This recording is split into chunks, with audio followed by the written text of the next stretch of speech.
Hi, and welcome back to the third session. I'm Gianluca Fiorelli, and today we are going to have another wonderful guest.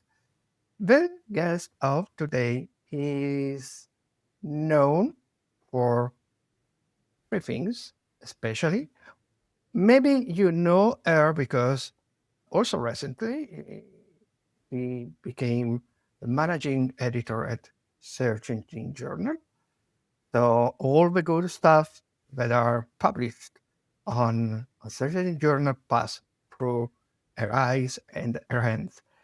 But she is also known for her own video series, Imeo and Pioneers Show. By the way, this person is also a consultant, an SEO consultant with her own company, Shell Shock Ltd. And she is working in the industry for many, many years. And she comes from, if I'm not wrong, if I remember well, from the creative and graphic design niche and area. And then she evolved, as many of us working in this field for many years in into SEO. The guest of today, if you have not guessed yet, is Shelley Walsh. Hi, Shelley. How are you doing? Gianluca, hi. It's really nice to be here. Thank you for inviting me. It's all my pleasure. I mean, it's a pleasure to have you here. I know you for quite a few years now, especially virtually, but this year, no, I don't remember. In one of the last Brighton SEO, I think we Yeah. had the opportunity to share time together in a wonderful dinner. Thank you, Barry, for that dinner. So, Shelley, to break the ice, a question that I do to all my guests. How is SEO treating you lately? Okay. Well, before I laugh hysterically at that question, I think I'm just going to say it's quite interesting being on the other side of this conversation. As you know, Gianluca, I'm quite used to sitting in your chair doing the interviewing. So it's very interesting to be on this side for once. How is SEO treating me? Well, laughs hysterically. I think as probably most people in the industry have been going through the last 2 years. In fact, since ChatGPT launched November 23, it's just been an interesting ride. It's been interesting. And I think, like most people, I'm not going to deny it's been really hard. And, some my clients have been absolutely pounded.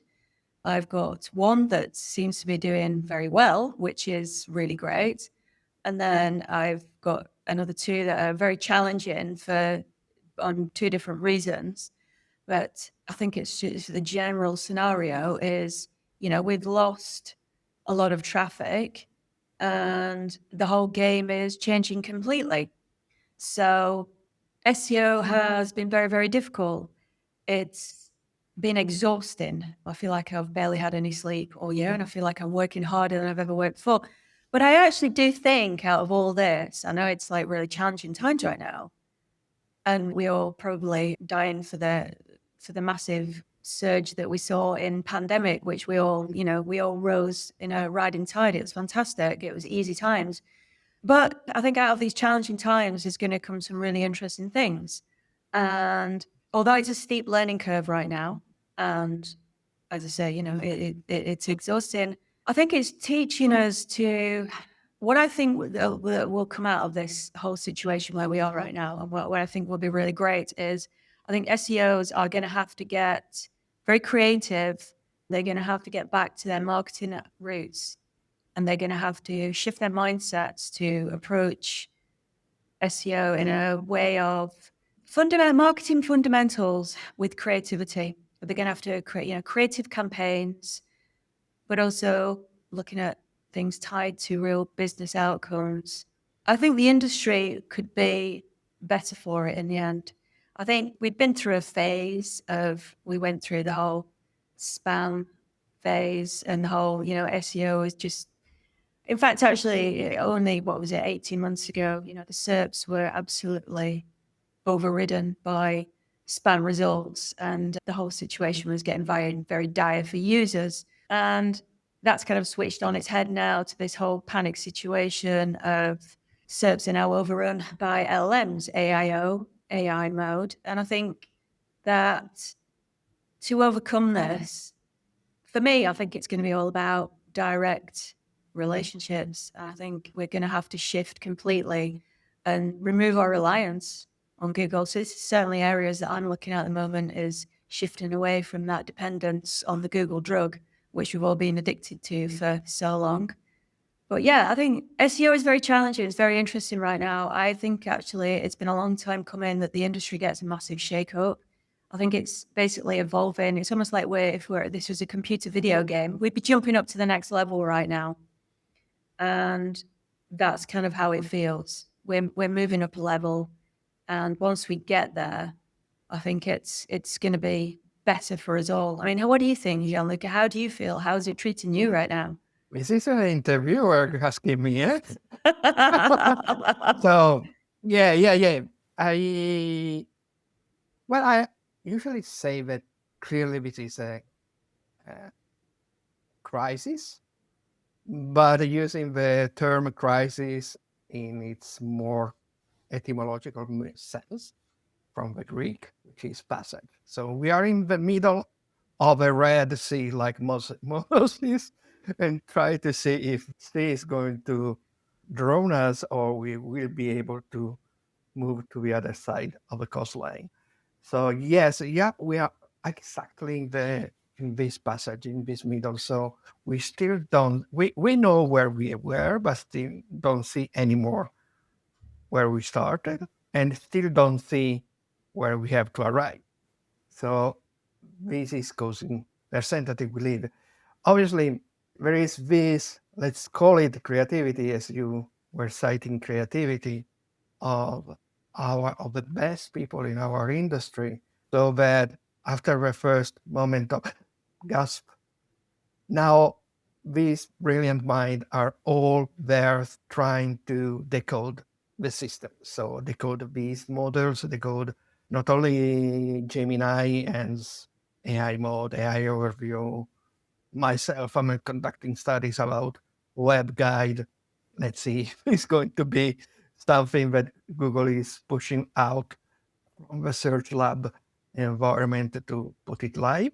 We know we have Duane Forrester it was so silent for so many years somehow, and all of a sudden he's almost spamming a new super interesting article every 2 days. And Mike King and the iPurank team, mm, Dan Petrovich, Aleida Solis, even Lily Ray, even if she is not, let's say, in a more general way, as also in their function of policing what we see on the SERPs, even on LLM. So all these brilliant minds are putting their head into this. But obviously, this is such a vastly changing world that, okay, we are understanding things, but then something is always pushing the ball further in front of us.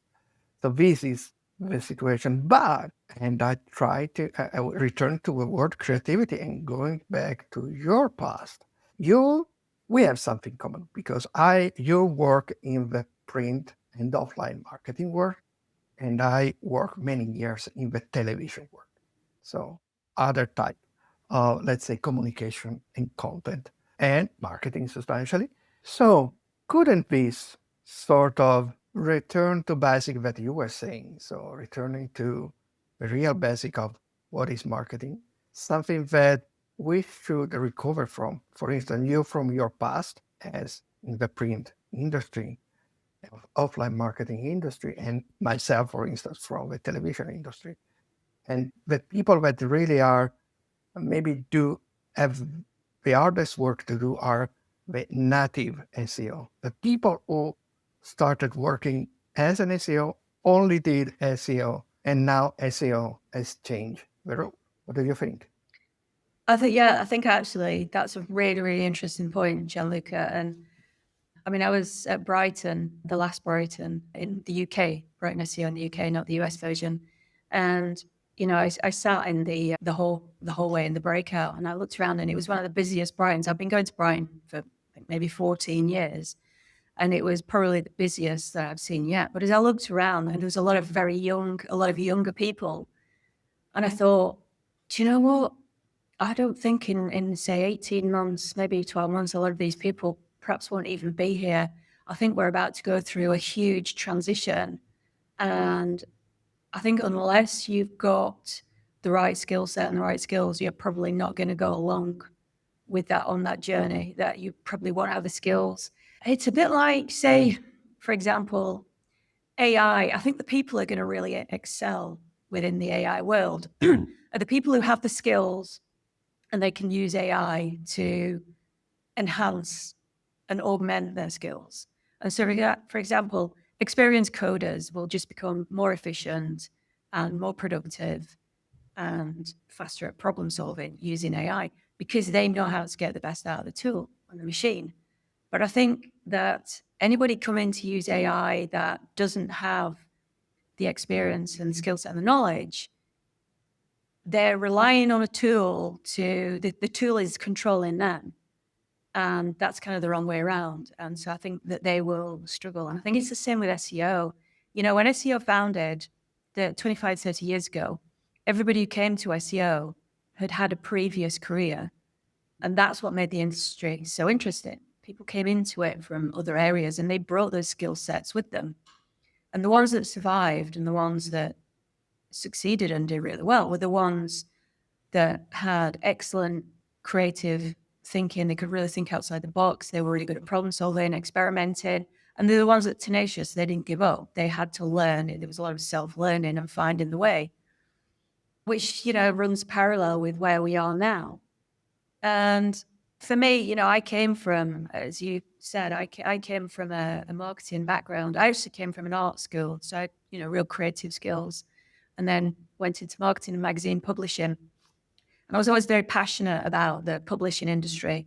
I loved magazines passionately. I enjoy print, the written word, reading, etc. But magazines were just this amazing collection of disparate information in one handy niche publication that was very specific to a vertical. It was just they were wonderful. I absolutely loved them. And if you come then translate that, when I first started getting into the web, I could see that direct translation. And I was kind of almost desperate, wanting to bring that magazine experience to the web. But I think it was kind of too soon at that point. But I think where we are now, where we've evolved, I think those skills of being able to bring that offline experience, I'm amazed at how much it's helped me, you know, like particularly the managing editor role. It's a very, very complex role, very complex, but it's something I think fits my skill set purely because I've got that offline and extensive experience. And I think it's the same with SEOs. I think the best SEOs are the ones that can approach it with really interesting mindsets. You know, I've interviewed some of the best minds over the last 4 years. And the one thing that I've taken away from all of these people is they all have a different approach. So they've all got a different mindset, yet they're all similar but different. And it's those differences in approaches that make, I mean, SEO is an amazing craft. And I think one of the things that makes it, I mean, like, you know, we were just saying, like, we're going through really challenging, difficult times right now. But I think what makes it so interesting is it is that the constant challenge. This is why we love being SEOs. It's what we're all addicted to. We love the challenge. We love the constant learning. We love the adrenaline, the stress, the experimentation, the constantly never standing still. It's exhausting, but it's exciting and it keeps us going. You know, I often liken SEO to medicine. I can't think of any other industry that constantly changes as much like medicine and SEO, where you're constantly learning to keep at the cutting edge.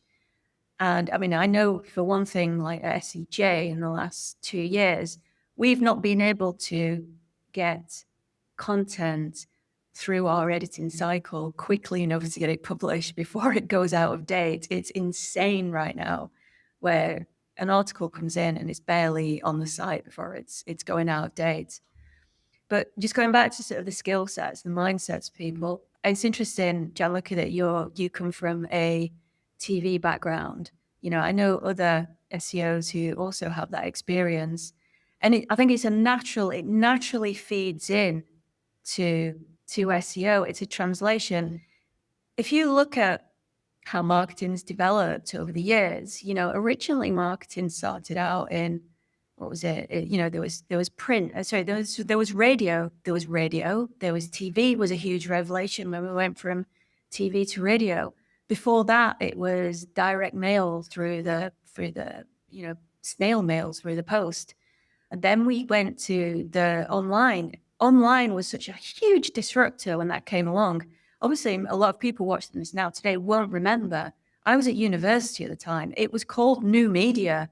It was dramatic. It was a huge change. Before that, it had been telephone directories and visiting libraries to get information. Suddenly, you had everything at your fingertips. Yes, It was a and I remember massive, also the very yeah, short period when we had, because the internet was not so common, was slow, we had for a couple of years all this city industry with multimedia yeah, stuff. So I remember the era of Encarta, for instance, for a retreat when we didn't have Wikipedia, it was Encarta by Microsoft before it was the classic, encyclopedia on paper. Yes, I remember well that period. In fact, when when I was still a student back in the days, I did, this classic masters, and one is a masters in multimedia content, which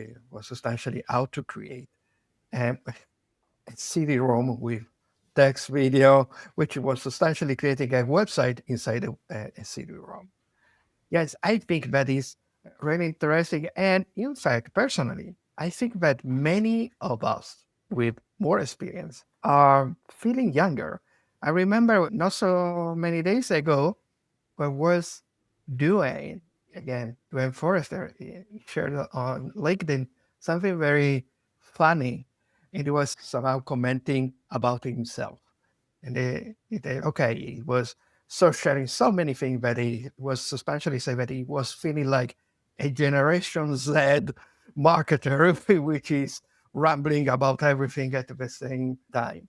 And it was really funny to read it. And I think this is our sensation. I think that many of us, even if we were obviously enjoying our success, especially as you were saying during COVID, I mean, it was an horrible situation for the humankind, but for SEO was a wonderful moment because everybody substantially blocked or at home or maximum 1 kilometer square around his house. So everything e-commerce was booming, etc., etc., etc.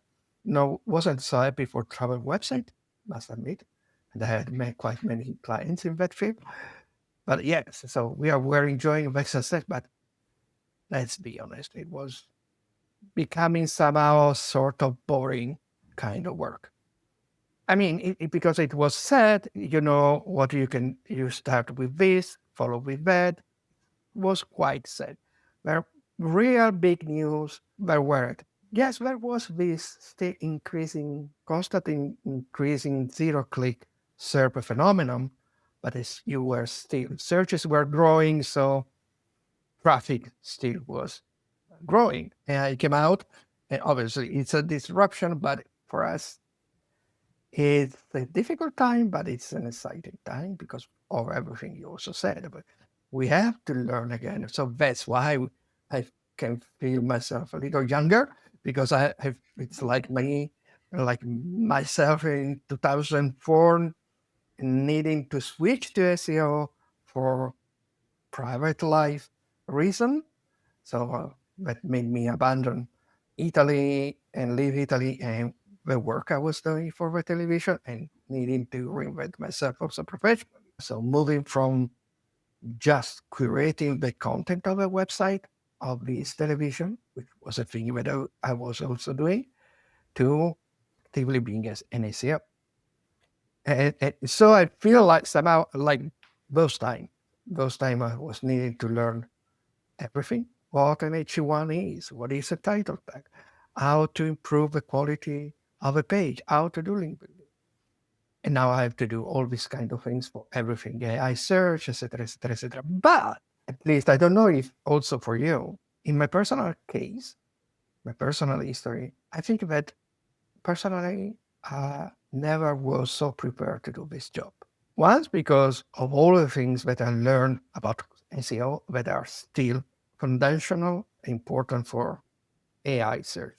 But secondly, because now it's everything about linguistics, about semantics, of semiotics. I studied that. And in my early days of SEO, I wasn't able to even use those knowledge because it wasn't relevant. And I'm always being, my work in television was creating, buying TV rights and creating, the programming for movie channel and series channel, thematic channel.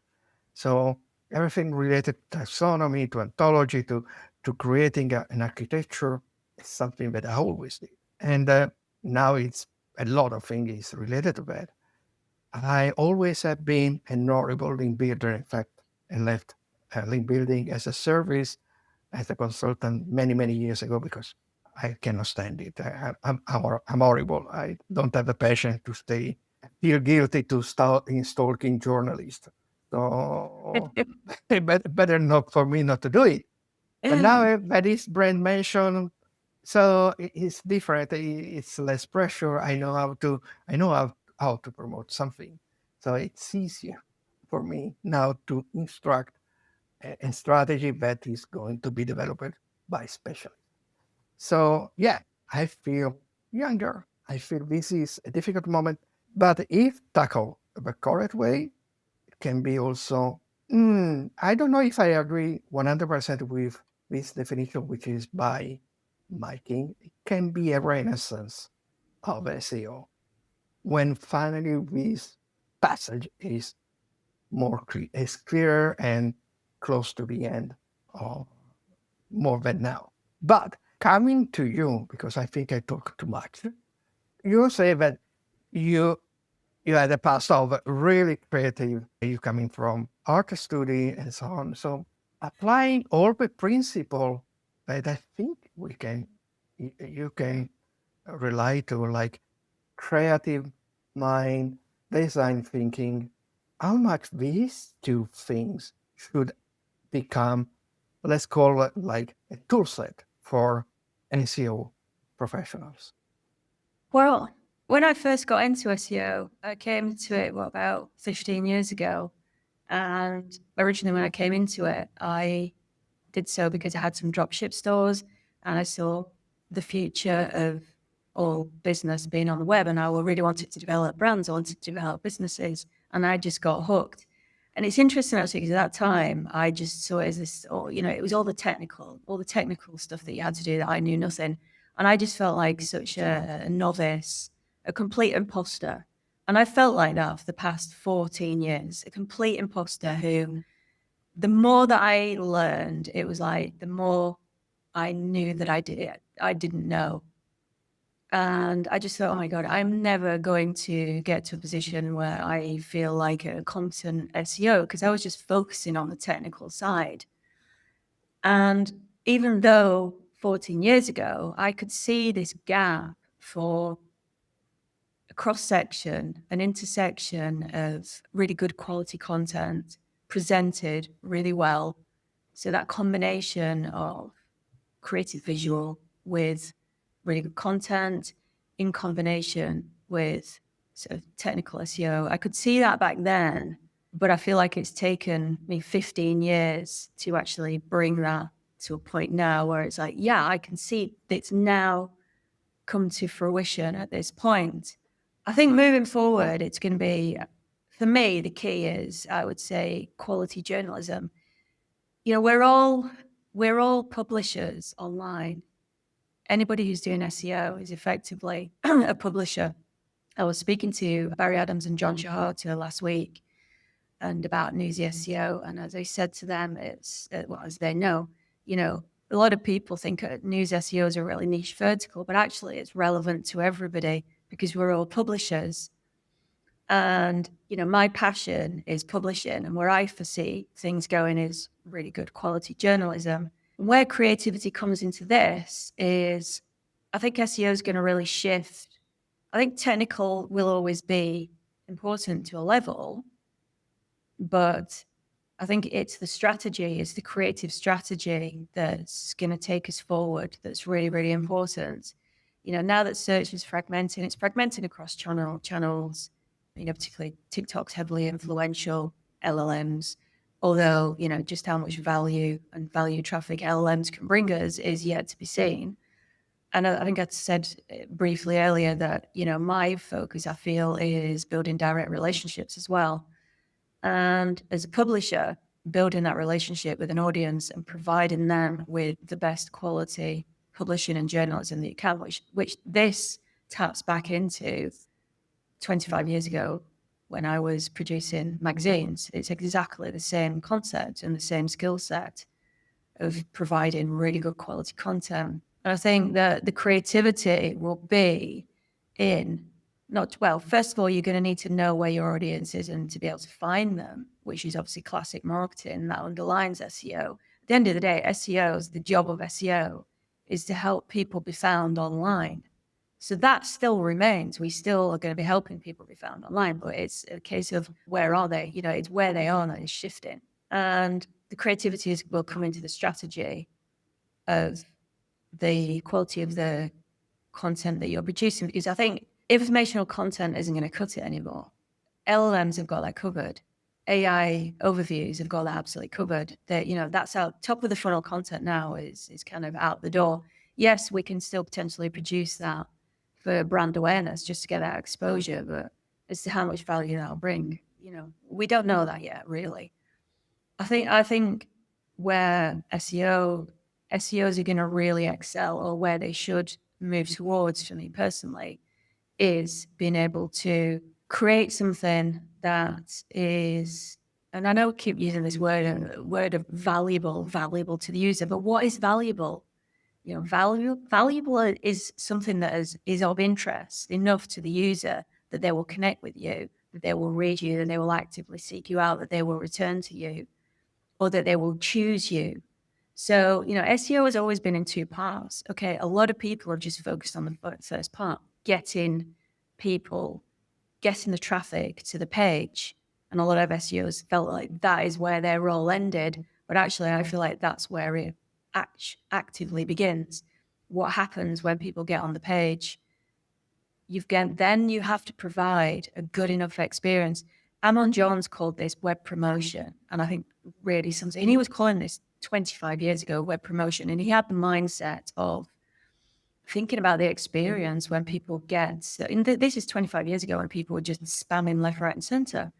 But it's about actively thinking about that experience, and it's about engaging with your audience so that you are really solving their problems. That's obviously one of the best ways to connect with anybody. If you can solve somebody's problems and what keeps them awake at 3 a.m. at night, then you've got a friend for life. Or providing them with an entertaining experience, which these are the things that are valued. And this is where I feel like the creativity is going to come into it. And historically, over 14, 15 years of working with SEOs, I always kind of almost kept my creativity hidden to a degree and felt like it should be more technical. But it's interesting now, I think my creativity is now excelling and really helping me more, I think, than anything else, because I can look holistically at strategy and pull on a lot of experience and a lot of parts to think, what is the best content experience that we can craft here that is going to connect with people? How are we going to create different types of content across different channels? How are we going to repurpose? How are we going to connect? But also, more importantly, what's the kind of content where the real opportunity value is that's going to bring people in, that will move to a conversion that has a real business outcome? Anybody can produce, what is articles. And, we're doing a lot of that for quite a while just to get the heavy traffic. But actually, what value is there in ranking for what is SEO? Really, it's going to be, the value is bringing somebody in that's going to connect with the end business outcome. And looking at this all holistically, this is the huge challenge. It's not just, I want to rank for a keyword. I want to rank number one for whatever, apples or oranges. It's about really thinking and finding somebody who is at the right point in their journey, or trying to bring somebody in. And it's like Cindy Crum said, it's about optimizing now for journeys. And your content needs to look at that full journey rather than just anything in specific isolation. So I think the content strategy is, it's the critical part. We're publishers, we've got to have that publishing mindset. And being able to do that really well, in my experience, there's very, very few people who can actually do that well. I agree with you. I remember Cindy Crum talking about journeys because a few weeks before her intervention, speaking at SEO Week in New York, she was also my guest here for a session, and we were talking, eh, agreeing substantially about this consideration about following the micro moments, the journey of your audience, of a website owner, of a business audience, not thinking just in terms of customer. I totally agree with this. And I think that probably somehow the same community must look to its own guilty. What it's a guilt, as something that didn't do very things well. Because I don't know if you agree, it always has been classic that super actionable tips and tricks type of content also between the industry, the search, the SEO community is always the classic type of content that always won in publication, in personal blogs, in conferences. Instead, on the contrary, the more strategical thinking about how SEO can fit within all the other online marketing and offline marketing, let's call it properly channel, always has been considered boring, not interesting, not giving immediate results, and so on. So I think that this is also something that the same SEO industry should say to itself. We did it wrong in the past. And now we have so many practitioners that just think in checklist and nothing else. And I have a question for you.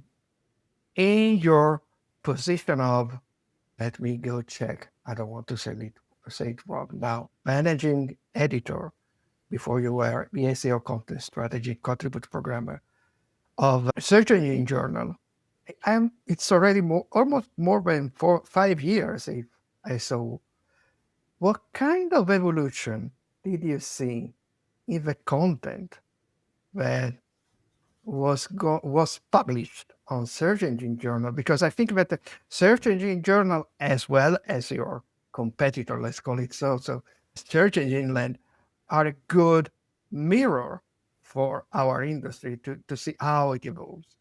How did you see this evolution of the industry? Now it seems that everything is AI, but probably it's not so. What kind of relationship you have with authors trying to present you some kind of content, and what kind of content did you see was fashionable once and not so fashionable now? Oh gosh, yes. It's changed a lot. It's changed a lot in 5 years. I went to SEJ 5 years ago, and at that time, a lot of the content was, we had a lot of listicles. Content was a lot more, what's the word, generalized. And there was a lot more kind of beginner level how to type content. That lasted for a couple of years. And then I would say it's probably about 3 years ago. So we've been through a lot of changes at SEJ. And about 3 years ago, I noticed that the level of content wasn't particularly in a place where I felt, I didn't think it was in a great place. I'll be really honest. There was a lot of contributors who came in who were, I didn't really feel like there was a cohesive content strategy at that point. We had a lot of contributors there was a lot of lower level content being produced on the site, and I could see a decline. happening. And I didn't like that. And I thought, this is not a good situation. So I stepped in and started to take over the content strategy. And at that point, I started to run and manage the contributors. One of the biggest changes that I made, and it was like turning around a very large ship. It's taken 3 years of really hard work to turn this around.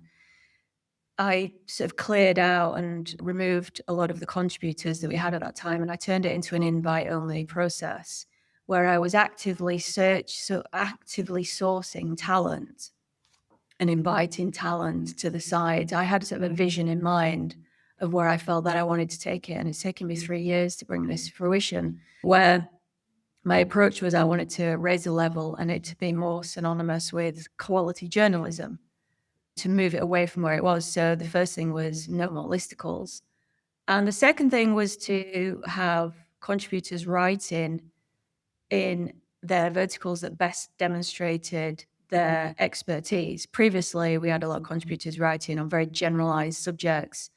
And I wanted the contributors who came in to reflect their expertise in what they were writing, and also to move towards more full leadership style content, but also to really increase the level of the quality so that everything is evidence-based and everything is more of a journalist level. So I spend a lot of time fact-checking and very carefully checking sources and citations through the content. That's a really big part of the editing process. The content that we're putting out now is, at the moment, we have a lot of sort of high-level strategy. We are ICP. We're now targeting sort of marketing decision makers, and we have a lot of content that is sort of high-level strategy targeted at that level. We have very, very little, if no, beginners level content anymore. I don't actively search out any how-to content. Like 5 years ago, we were putting out, it was all how-to content. How to do a title tag, how to write a meta description. Now we're putting out articles that are an opinion on where AI search is and where it's heading in the next 6 months, or what a CMO needs to focus on in the next 6 months to pivot their team to survive this period of uncertainty. It's articles such as, just desperately trying to think now what everyone, we've got enterprise level content, we've got content niched for around agency owners. And I also resurrected the columns as well. We have had the columns for a while where people are asking specific questions. This is probably the only kind of almost beginner level content we do have. But again, it's about bringing a level of expert opinion. 5 years ago, content was very prescriptive, and I'm sure you'll agree with this, Gianluca. It was very formulaic and very prescriptive of, how to, and you could write an article by numbers. Content was across the web, it was all structured the same in the SEO space. Whereas now I'm trying to bring a really good range of authors and contributors who have fresh perspectives, and they can all bring something unique, and it being specifically the kind of content that an LLM cannot replicate. And that is very much my focus. And let me tell you, it's been a much harder task than you might imagine, trying to manage like 60, 70 contributors. To move from where we were to where we are now has been very, very challenging. I'm totally sure of this. And I think especially a really hard work in management, especially. And there is one thing that you were saying that resonated to me that is common to so many websites. I mean, website, not only poor publisher website, but also the classic website that have, let's say, an informational section. Let's call it a magazine, let's call it a blog. And as I was saying before, during these 20 years, I've worked a lot with travel travel companies. And the classic is the travel guide, the blog, etc., etc.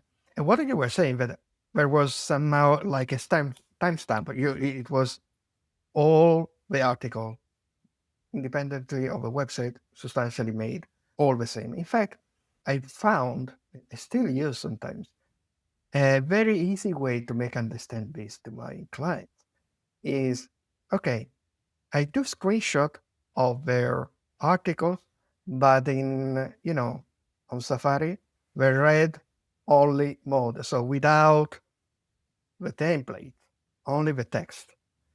And I send it to my client. I say, have you read this blog post? And they say, no, first.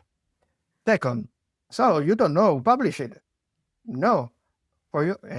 Third question, what do you think I publish it? And they start saying other names. They say, no, it's published on your website.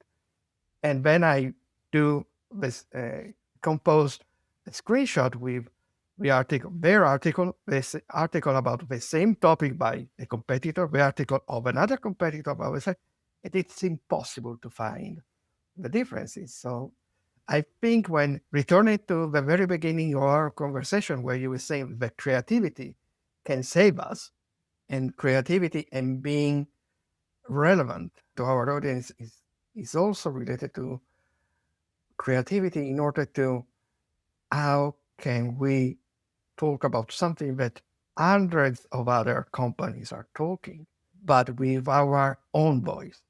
And this is maybe the only way also a publisher or a website with a strong publishing side can survive and thrive. Because yes, maybe you're still talking about the best things to do in Iceland, for instance, but with your own voice, with your own expertise, with people that because you put the efforts to ask people, local people, to give you information and so on. First-hand experience. Yeah. Yeah. And so this is, I feel like Mando in the Mandalorian, maybe this is the way to do things and to be remembered. Because yes, all this content probably is not going to give us the same traffic because it's eaten food for AI overview, food for LLMs. But maybe yes, this kind of visibility is going at the end of the day should stick. Because apart that, not only search or AI search, this kind of content is the kind of content that you can more easily share and repurpose for your TikTok video, for your Instagram reel, for your short YouTube videos, and so on. And I think this is probably the only way to to to go through this passage. And I have another question related to your past because of your past in the print industry, so in the magazine industry. How much do you feel like physically horrified by words like chunking and chunk optimization? This kind of, because I think it's like, okay, we create content and it reminds me a lot of when we were talking about SEO copywriting, all this chunking optimization. I know that LLMs work in a certain way, so we should try to be clear, especially clear, and so on. So, not so for you not using strange rhetorical language or too floral language of vocabulary that can confuse them. But talking of chunking, it's like I have this content and I'm like a butcher and I have to. How do you feel with this kind of new AI search copywriting? I, do you know, I just feel like we're just having the same conversations we were having 20 years or 15 or 10 years or 5 years ago. I mean, look back for me, excuse me, AI content or article spinning. Is there a difference? I feel like it's 2007 all over again. You know, I think one thing that people don't realize, or but maybe they do realize, I don't know, but LLM content, it's not AI, it's not true AI, it's a machine. And they're basically just token based prediction machines. And so they're just hashing together a pattern match of tokens. I don't think they're ever going to be sentient.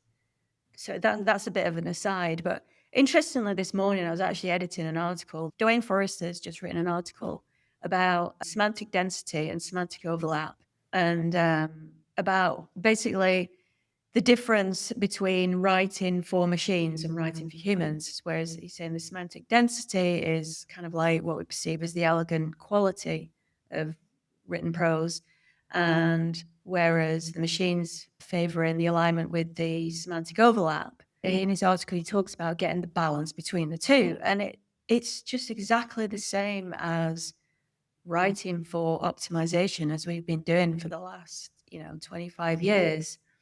You have an article, you have keywords, you keyword stuff the article, and then you try and wrap some prose and narrative around that to make it presentable, and that's done in varying degrees of elegance and quality. Writing for online has always been that balance of writing for search engines and writing for people. When you talk about, like, say, the chunking and, the optimization, I think as much as I love, creative and quality writing and quality journalism, I think a lot of creative writing at the end of the day is just can be just a lot of ego massage. To have really good writing, it has to fit a purpose. Even if it's a book, even if it is creative writing, you have to have a purpose of, it's got to appeal to somebody, and so there's got to be a reason and end for it. And it's the same with writing online. There has to be a reason and purpose. You can't just write anything randomly that you feel like. And the way historically to get success online has been have that framework of finding the keywords that you want to connect with the audience, optimizing for that, and then wrapping your content around that. Now obviously we're translating this to LLMs, where we're doing exactly the same, where we're there's a prescription coming out now of writing chunks. You write in certain ways to appeal to LLMs. It's exactly the same situation, search engine or LLM. I do think that to be very good at what you do is being able to get a balance where you can. And I think historically I've had great success in being able to write very high standard quality articles and also get them to rank. I've had very good success with clients who've been able to do that. And it's content that does stand out from their competitors whilst also being able to rank. And then moving forward, I still think we need to focus on that end game. Why are you producing this content? It's got to appeal to a user's intent. There's got to be intent behind it. It's got to appeal to an end game. There's got to be a reason and outcome. And I think actually writing within parameters, strict parameters, makes you far more creative. And I think it makes you a better writer, and you can produce better content. And I actually like the challenge of writing and creating within a structure. I find it easier to create within a structure, to create a strategy within parameters in a structure. It was interesting when maybe 10 years ago, I wrote a book about what is creativity. And I did a lot of research about what people thought what creativity was. And it stuck with me. There was a quote by Jack White from the White Stripes, and he wrote about how when he found a certain level of success, he found it impossible to write more music because he could do anything he wanted. And he just found that mentally very difficult to come to terms with it, and he just couldn't write. Whereas he then started to set himself a very structured framework so that he could get back to writing, and he found that really worked for him. And I think a lot of creatives, I think the problem with creativity is there's almost like an unlimited process or an unlimited things you can do. So when you're working within structure, and it's actually what excites me about SEO more than anything else, being a creative, I've also got a very geeky, technical, nerdy side. And being able to combine the two for me is just like this amazing sweet spot of heaven of being able to create within structure. So coming back to your question of what I think about writing for chunking, etc., I think it's just an evolution of what we've done for the SEO industry has always done. But I think there's going to be varying degrees of people, like as always, as people who can do it better than others, and where the SEOs to a degree have filled, well, not all SEOs, bad SEOs or spammers have, filled the World Wide Web with really bad quality content that we're now having to clean up. But also SEOs have provided, in fact, this was a conversation I had with Dawn Anderson. SEOs are essential because they help content be found. They help content to be connected with a user. So SEOs are like the go-between between the user and producing content so that things can be found. So really good SEO is about somebody who can work within the technical frameworks we have, but still produce an outstanding user experience. And just remove search engine for LLM, and it's the same process. I'm still skeptical about actually actively writing for LLMs. I think, for brand awareness, yes, it's going to be important to be mentioned. It comes down to classic marketing of how many touches a user, a customer takes before they have brand recall and brand recognition. That's now just translated onto LLMs. Now that we've removed the direct click, it's going to go back to measuring brand touches, I believe, across LLMs. But I'm still going to come back to, I think the real value moving forward is connecting, having the direct relationship and producing really outstanding quality. So you can use the LLM for your ends, use the search engine for your ends to bring the audience to you, but then develop that relationship and that ongoing relationship where that's where you're producing your best content in that capacity that can never be taken away by a search engine or LLM. That's the ideal position to be in. Yes, I think yes, visibility in order to be discovered, and creativity and quality for being remembered, and so people returning to you without even needing to search in a direct way, or because they subscribe to your emails newsletter, or because they started to follow you in other YouTube, social media.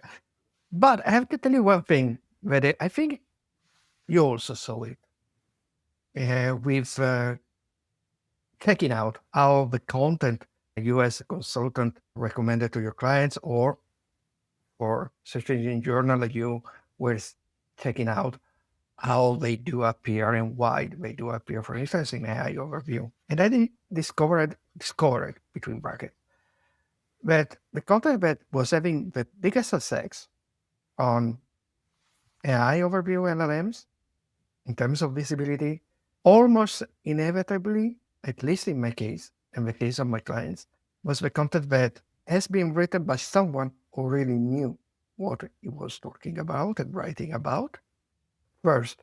And secondly, because this is also because I give lessons for a master for copywriters in Italy. And I talk about SEO, all this classic stuff, and now also for LLMs. But I always say to this copywriter, you have to learn this thing and then forget it, because if not, you're going to do writing awfully. But one of the things that I usually tell them is be all the creative you want, but you have to know what you're writing about, not just recollecting information. Second, be clear in the sense if you are reading the phrase and you even yourself are not able to have a clear idea of what you have written, redo it. Clearness is the first thing. And secondly, be the classic concept of an inverted pyramid. I think that what people didn't understand, that the chunking, what pretends is that when we are saying that everything is must be self-concluding, so it can be used like a chunk, etc. It's essentially putting the concept of an inverted pyramid to section level, not only to broad all content level. So if you explain what that means, the inverted pyramid, which possibly, obviously, is the best way for the internet, probably not the best way for writing something, because I prefer other styles. If it was a book, I mean, the inverted pyramid would be boring because you stop to read the book after the first chapter. It stopped. But for the web works. And we have just, when I saw this combination of knowing the topic, clearness and clarity when you are writing, and using also at the section level the inverted pyramid, then that content is going to work well for classic search, but also for AI search. And this is something that I noticed because this is a way what I telling to my clients even before ChatGPT came out. From the very beginning, I saw their content written this way popping up and being very visible on ChatGPT, Perplexity, and so on. Well, 1 hour. Let's stop talking about SEO. Let's stop talking about the future and the past. Let's talk about you. So you made me curious. You did art study. What did you move to do art studies? Why did I want to do that? Yeah. Well, I literally, Gianluca, never wanted to be ever anything else. Since I was like 4, 5 years old, I was absolutely fixated on I was going to be an artist. I didn't want to do anything else. Much to the disappointment of my family, who pushed me really hard. They wanted me to, like, say, consider medicine or something, or something much more academic. I went to a very academic.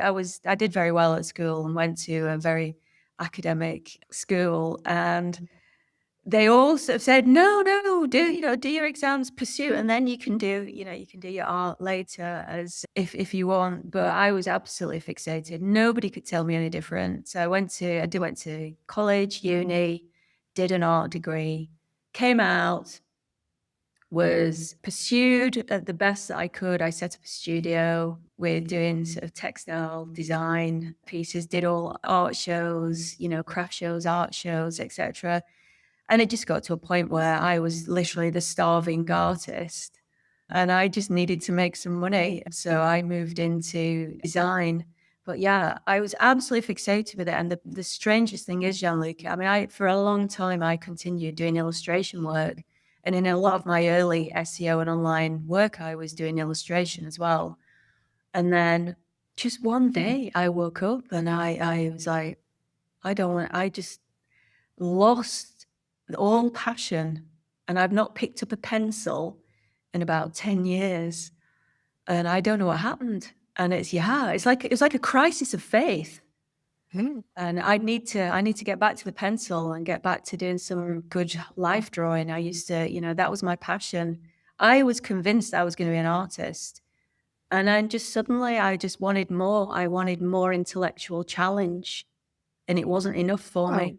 I think that the actors are still there, maybe very hidden in your soul, but maybe something will make them revamp.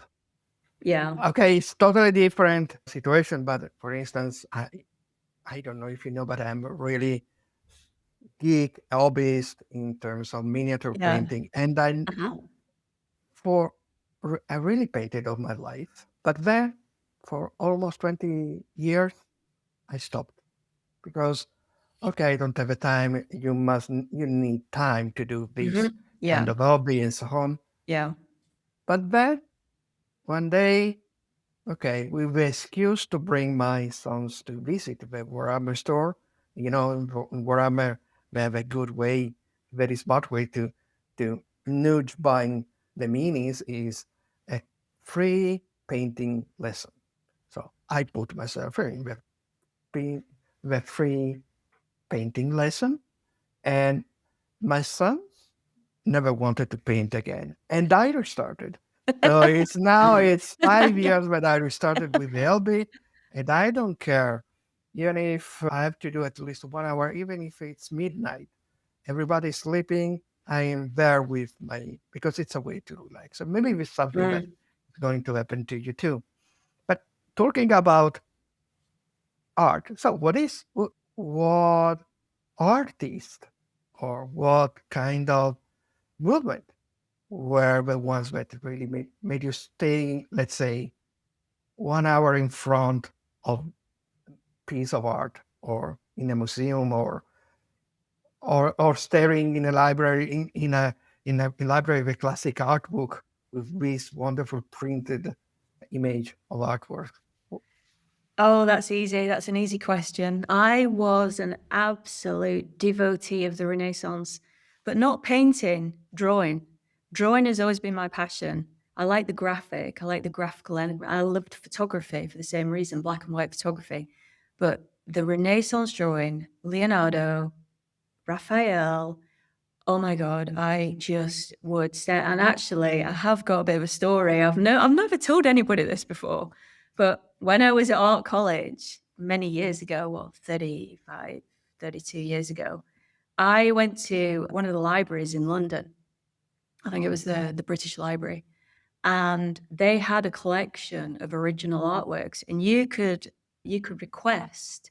And I was doing some research for it. Might have been my dissertation. I was doing some research, and you request to see one of the pieces of art. And I didn't realize this, but they actually brought out a box, and then they brought out some white gloves, and they gave me the white gloves. Put these on, opened the box, and there was an original drawing. I think it was Raphael, original, and I just could not believe. And I picked it up, and I held in my hands this original piece of art, and I just thought, I am holding the same piece that from the Renaissance era, and it was just, well, talk about starstruck. And so, yeah, I'm deeply passionate about Renaissance, but I also I've been to a lot of exhibitions. I go to a lot of museums and galleries, and some of the best exhibitions, actually, the best exhibition that I saw in a very long time was Jean-Michel Basquiat. And I saw Mhm. it at the Barbican, and it was the December before we went into lockdown. And it was the last time I went to London before lockdown. And his exhibition was by far one of the best things I've ever seen. And even it was, nearly 40 years. He was working at the end of the 1970s, early 80s. His work still looked incredibly fresh, incredibly unique. There's never been anything like it. And he was so talented, incredible. Love his work. And I saw a brilliant a Picasso and Matisse. I've always loved Picasso, and an excellent Picasso and Matisse exhibition. But yeah, the Renaissance drawing, I'm a huge Leonardo fan, and a Mhm. huge Basquiat fan. But yeah, Now you have to go to Milan if you didn't yes, do I it. do. I You absolutely went to 100% do. the Go. engineering museum to see I do. the Atlantic Yeah. coast. Yeah. Okay. Thank you, Shelley. It was so nice to have you as our guest That's right. here. Uh, Let me close. I Yeah. say hi to you, and let's hope to see you again maybe in the future and see if finally we are at the end of this long passage from one moment of the SEO history to a new moment of SEO history. Thank you again, Shelley. Thank you so much, Gianluca. It's been an absolute pleasure, and I hope I will see you at Brighton in October. I hope you'll be there. Let's see. I'm not so sure, but let's see. Well, And thank you thank very you to much. all of you. And thank you to all of you, dear watchers and listeners, because I remind you that you can see this video on the obviously on the advanced web ranking website, but also on YouTube. So remember to ring the bell and subscribe to the channel. But if you are more for podcast, just hearing us, you can find us on Spotify and Apple Podcast. So subscribe eventually also there. And this is the best way to be in touch with us and with all the new episodes that we are going to broadcast. Ciao, ciao.